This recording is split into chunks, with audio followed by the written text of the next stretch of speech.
சென்னையில் பார்க்குறப்ப நான் நிறைய ஓவர் வெயிட் ஒபிசிட்டி இருக்கிறவங்கள தான் நான் நிறைய பேரை பார்க்குறேன். ஸோ அப்போ எப்படி நம்ம இந்த ஒபிசிட்டி இந்த குண்டுலேருந்து எப்படி தப்பிக்கிறது? ஃபஸ்ட்டு வெயிட் ஏறாமல் இருக்கணும். வெயிட் ஏறினீங்கன்னா தான் அதை எப்படி இறங்குறதுன்ற பிரச்சனை வரும்.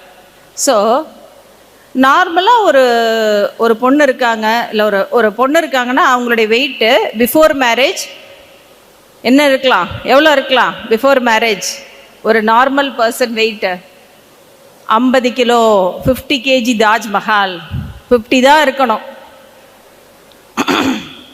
50யை தாண்டி 60 அதை தாண்டி எப்போ போகலான்னா only after marriage, pregnancy, delivery, அவங்க தான் அதில் allowed.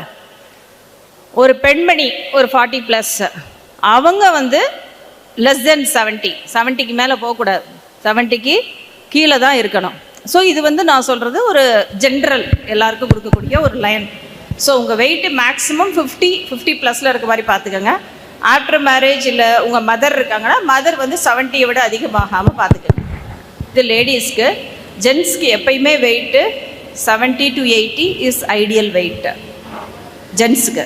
If you are younger 60 கேஜியே போதும், காலேஜில் படிக்கிற கேஜி போதும். அதுக்கப்புறம் வந்து 70 to 80 is a healthy wait.